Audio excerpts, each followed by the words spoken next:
Bonjour à tous, ici Angèle pour l'actuelle news du 11 mai. J'espère que ça va pour vous et que vous passez un bon début de week-end. Nous allons commencer cette actuelle news en vous remerciant pour hier, enfin surtout la communauté de Monsieur Level 12 qui m'a envoyé plein de monde pour me donner de la force et je l'en remercie pour mon live d'hier. Merci beaucoup. Et merci à tous ceux qui sont abonnés à ma chaîne Twitch et qui regardent toutes mes vidéos sur YouTube. Je vous remercie du fond du cœur. Bon, j'ai un peu l'émotion dans la voix et tout, mais voilà, je vous remercie énormément. J'espère que vous continuerez à me soutenir et à venir de plus en plus nombreux.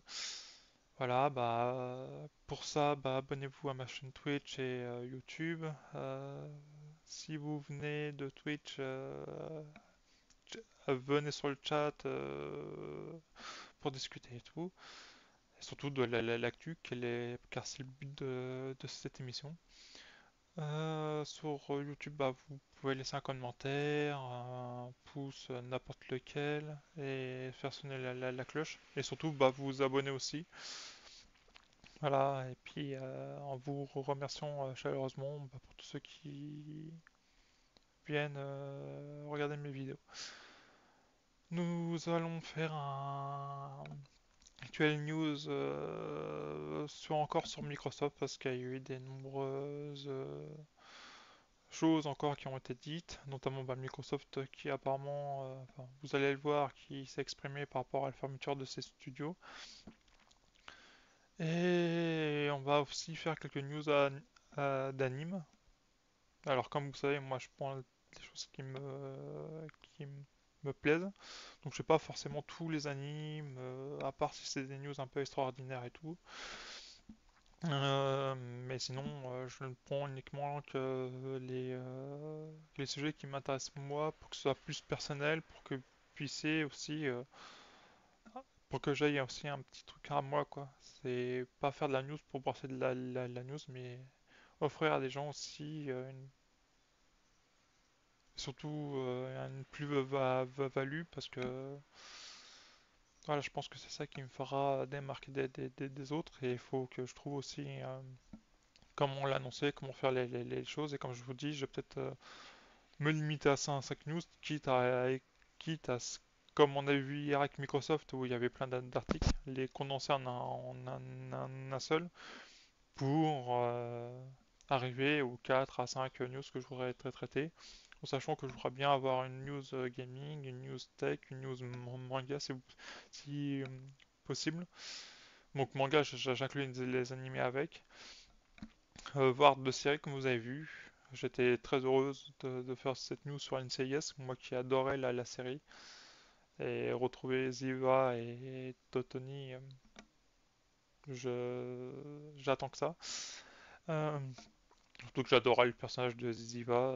Et voilà. Donc l'ex-agente du Mossad, je l'attends de pied ferme. Donc voilà, donc on va démarrer et j'espère que ça va aller.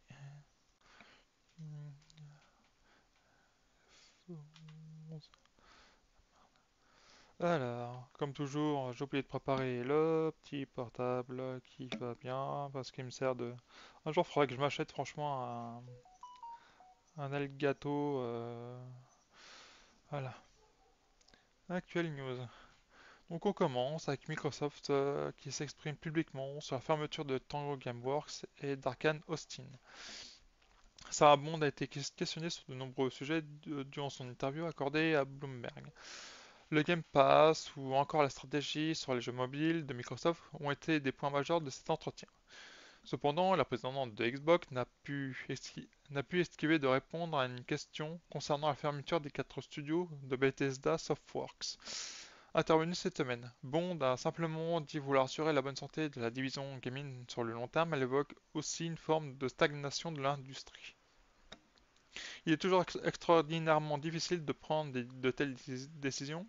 Lorsque nous observons des tendances, nous ressentons la responsabilité de veiller à ce que les jeux que nous produisons, les appareils que nous construisons et les services que nous offrons soient présents à tout moment, même lorsque le secteur n'est pas en croissance et que vous traversez une période de transition. La nouvelle que nous avons annoncée en début de semaine est le résultat de cette démarche et de notre engagement à veiller à ce que notre entreprise soit saine à long terme. Sarah Bond a ajouté que plusieurs facteurs sont pris en compte pour décider de la fermeture ou non d'un sillon. Elle réitère aussi qu'une telle démarche a uniquement pour objectif d'offrir un avenir plus serein à Xbox. Donc c'est de la langue de bois finalement. C'est pourquoi alors que alors c'est triste pour les trois autres studios, mais Tango était le plus apprécié des quatre. Hi-Fi Rush était très bien vendu, donc, en sachant qu'on ne sait pas combien il a coûté pour être créé. Il a reçu des nombreuses récompenses et pourtant ça n'a pas suffi pour en faire, comment dirais-je, une valeur sûre de Xbox pour ne pas qu'il ferme. Donc voilà, on attend toujours des explications. Microsoft va lancer son store Xbox sur les appareils mobiles en juillet. La présidente de Xbox, Sarah Bond, a donné une interview à Bloomberg cette semaine. En plus d'évoquer différents sujets comme l'avenir du Game Pass, la principale intéressée a fait le déplacement avec une petite annonce dans ses valises. Ainsi, dans le but de concurrencer l'App Store et Google Play, Microsoft prévoit de lancer sa propre boutique en ligne Xbox sur mobile en juillet prochain. Dans un premier temps, elle sera uniquement disponible par le biais d'un navigateur web. Bond explique que cette décision évoque le fait que cela permettra de rendre cette expérience accessible sur tous les appareils et dans tous les pays. Le Xbox Store proposera divers titres comme Candy Crush ou Minecraft. La boutique a vocation à s'ouvrir un peu plus dans l'avenir proche afin de vendre des produits créés par des partenaires de Microsoft. Donc Candy Crush et Minecraft, deux bangers au niveau des ventes. Donc pas étonnant qu'ils aient mis ces deux-là dans leur boutique pour amener plein de monde. Et et puis passer par un navigateur, ouais, on n'a pas la même loi dans le reste du monde. Ils n'ont pas la loi qui en Europe qui dicte, notamment aux géants comme Apple, d'ouvrir son téléphone à d'autres applications ou à d'autres boutiques d'applications. Ils n'ont pas cette obligation-là dans le reste du monde, donc passer par un navigateur, c'est très smart. Il suffit alors pour le public lambda qui veulent passer par une boutique d'applications, chercher machin bidule, oui, c'est un peu plus long, mais je pense que le public pourrait faire l'effort du navigateur plutôt que l'app en sachant que bon, je me suis coupé moi-même, mais sachant que le site web pour permettre le téléchargement, à mon avis, va être très simple. Vous arrivez, vous avez un beau bouton pour appuyer téléchargement, basta. S'ils mettent en plus des pages et des pages, c'est là où ils se tirent une balle dans le pied parce que là, le grand public n'aura aucune patience. Hmm. Suite à la fermeture de Tango Gameworks, Hi-Fi Rush reçoit une avalanche d'avis positifs sur Steam. Il est rare pour un jeu vidéo de recevoir un review bombing positif. Pourtant ce qui est en train d'arriver à Hi-Fi Rush quelques jours après l'annonce de la fermeture de Tango Gameworks. À l'heure actuelle, le titre possède des évaluations extrêmement positives sur plus de 21 000 avis publiés avec 97% des utilisateurs qui recommandent le jeu. Par la même occasion, Hi-Fi Rush est devenu la production Xbox et Bethesda le mieux noté sur Steam. Donc encore un award pour Hi-Fi Rush.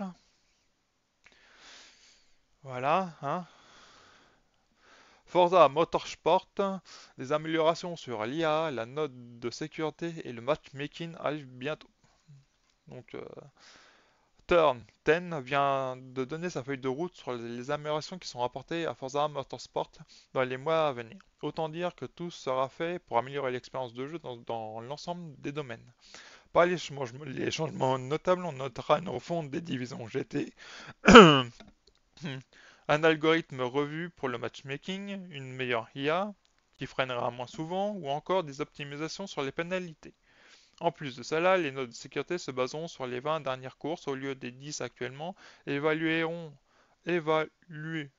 le comportement du joueur plus précisément. Ainsi, les utilisateurs dotés d'une note de sécurité équivalente se retrouveront plus facilement en multijoueur. Ajoutons à cela l'arrivée d'un mode spectateur, d'un radar de proximité et de course d'endurance. D'autres ajustements seront bien évidemment de la partie. Franchement, cette image est impressionnante là. C'est du photoréalisme. Faites voir. Wow, wow, wow. C'est magnifique.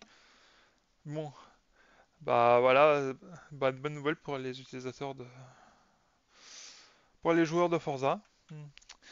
Le 13 mai, Fallout 4 recevra une mise à jour avec des nouvelles options graphiques. Bethesda Game Studios promet l'arrivée d'un nouveau patch à destination de Fallout 4. Le jeu a récemment reçu sa mise à jour à un niveau next-gen et des soucis ont bien évidemment été repérés par les joueurs. Comme le dit l'adage, un jeu Bethesda mis à jour sans bug n'est pas un jeu Bethesda. Ah, oui, je sais. Si la mise à jour en question tentera d'améliorer les choses, elle ajoutera aussi des options graphiques et au niveau des performances, le déploiement se fera sur tous les supports le 13 mai prochain. Donc le lundi. Pragmata, voici le supposé scénario de la nouvelle licence de Capcom. Annoncé en juin 2020 lors de la présentation de la PS5, Pragmata est pratiquement tombé dans l'oubli après son report à une date indéterminée. Il faut remonter à juin 2021 pour avoir la dernière bande-annonce du titre. Généralement bien renseigné en ce qui concerne les productions Capcom, l'insider Dusk Golem a fait un résumé du contexte scénaristique de ce jeu qui demeure très mystérieux. Bien entendu, il ne s'agit là que de rumeurs. Ainsi, Pragmata nous permettrait d'incarner deux robots sur la Lune que les humains n'ont pas réussi à coloniser. La faute à l'intelligence artificielle et aux robots qui ont pris le pouvoir sur place. Avant de fuir, les Terriens ont désactivé un programme qui empêche les robots de retourner sur Terre. Pourtant, les deux que nous suivons tenteront de quitter la Lune pour revenir sur notre planète. Au fur et à mesure, nos fameux robots deviendront de plus en plus humains. Il faut savoir que Pragmata est un jeu narratif orienté vers l'action.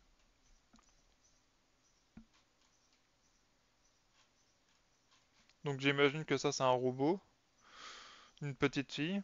Franchement, en voyant ça et Pragmata, je pensais que ça allait être le Resident Evil 9 avec la nénette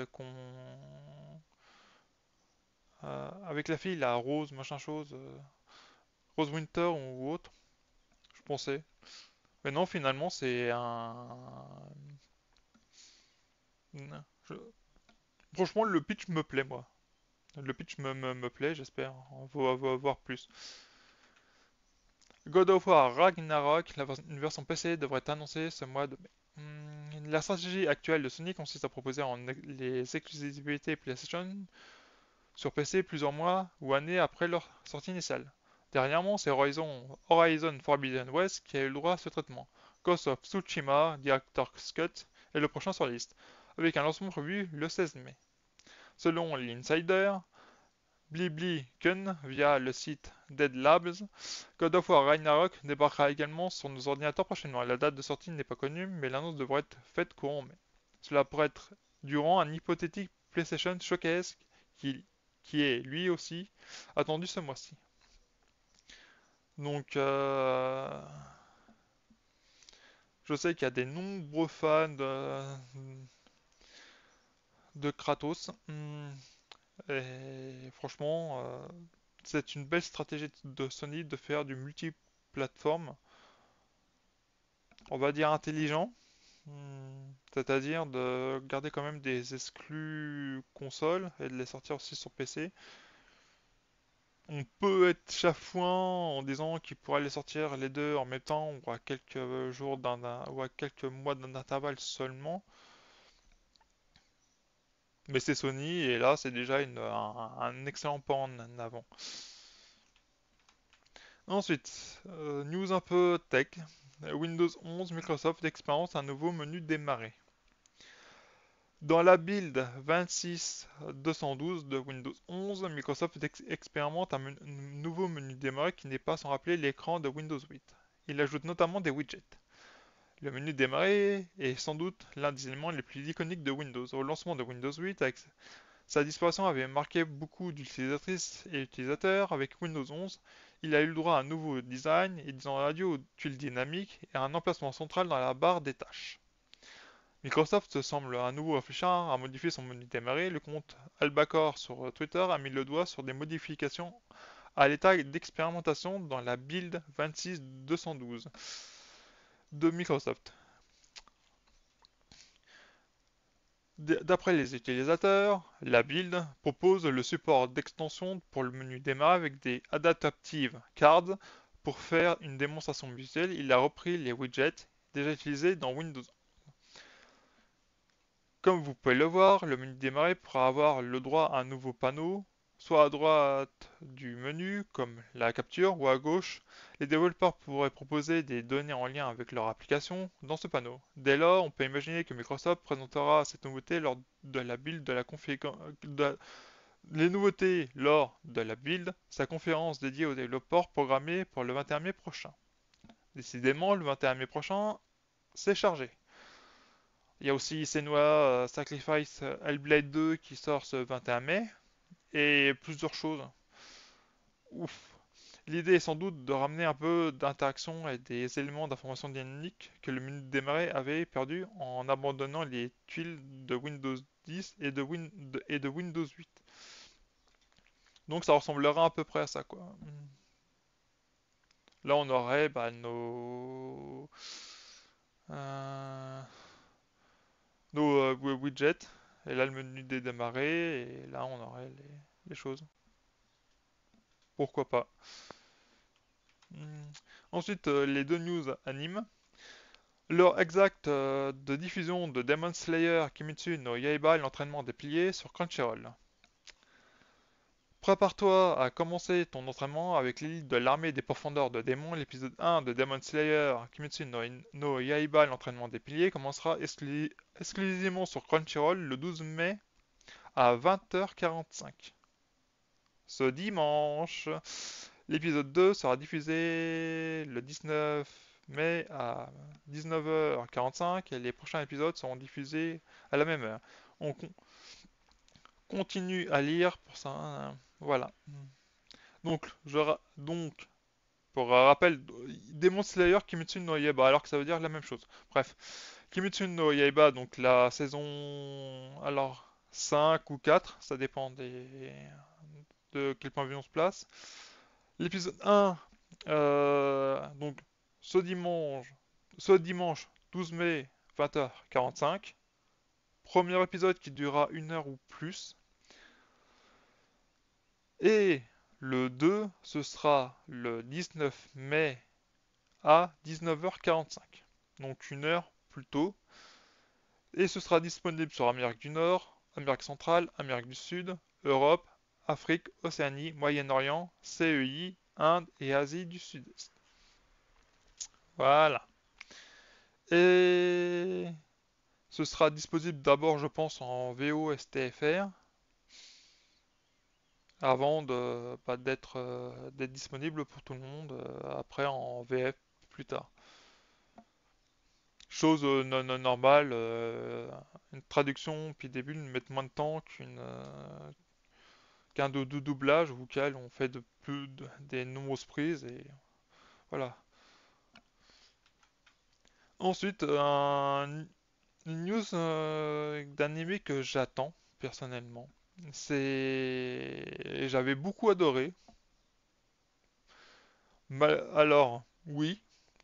Alors, ceux qui me connaissent pas, parce que voilà, vous êtes. J'aime beaucoup, genre, l'anime Gundam, j'aime beaucoup Evangelion, Pat Labor, tout ce qui est aussi. Bah, Goldorak. Donc, moi, les robots, j'aime beaucoup. Je suis une fille qui adore les robots. ça existe. Et c'est vrai que le design des persos, ça vous donnait pas envie. Et puis finalement, dès les premiers épisodes, l'anime Code Geass, j'ai beaucoup apprécié. Bon, après, il y a beaucoup de caricatural, de théâtral, avec des grands gestes et des machins, mais bon, ça c'est le cara design et surtout bah, ce qui sont derrière, qui sont là.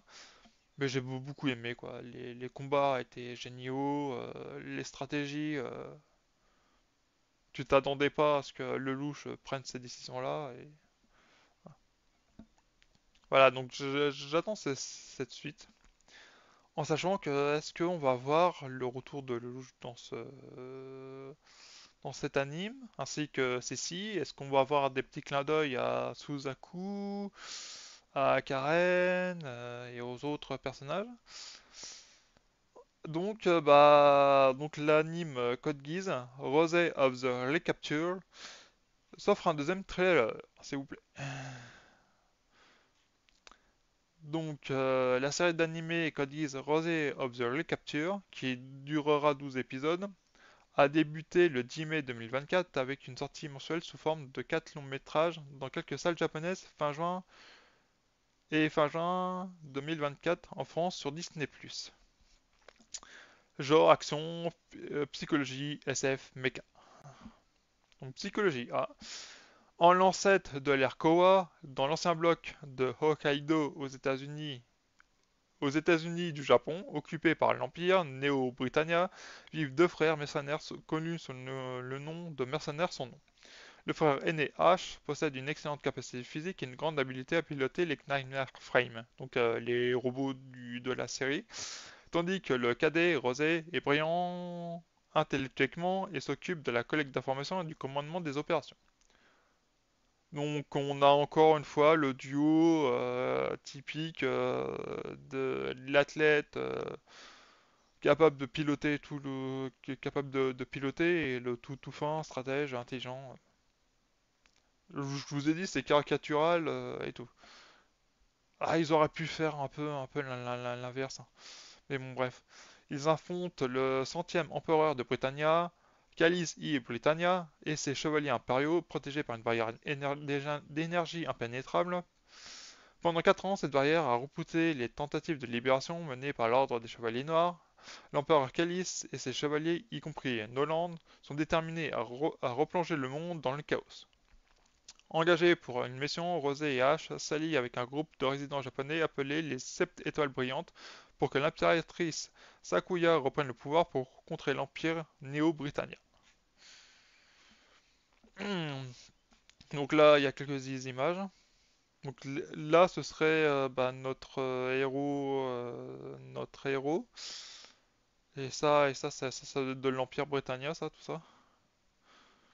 Donc je vous laisse voir le trailer. Je pense que vous tapez Code Geass trailer 2 ou Code Geass Rosé of the Recapture trailer 2 et vous l'aurez facilement sur YouTube. Je ne prends pas de risque vu que je rediffusionne mes émissions aussi sur YouTube. Hein, voilà, ils peuvent être très tatillons et donc je me méfie un peu. Donc j'espère que ça vous dérangera pas. Voilà.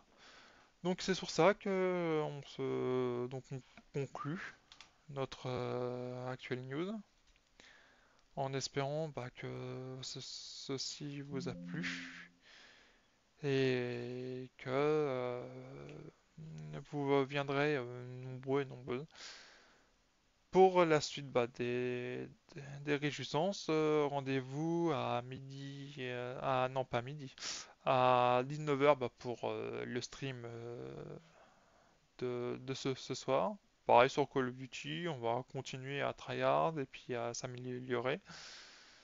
J'espère que ça vous a plu et que vous passerez un bon week-end. Du côté où je suis, ça va être très ensoleillé et très doux. J'espère que pour vous ça va aller. Je vous souhaite une bonne après-midi, et à ce soir 19h pour le gaming, puis à demain à midi 45 pour l'actuel news. Et je, et je vais faire une annonce enfin, au début de vidéo parce que je ne serai pas, enfin, une- je vais vous le dire, je ne serai pas là pendant 6 jours, donc je vais compte faire des petites vidéos quand même pour vous. Donc à partir de dimanche, je pense que j'ai enchaîné des enregistrements de vidéos en plus de l'actuel news. Voilà. Je vous remercie, puis à bientôt, bien bientôt. Au revoir.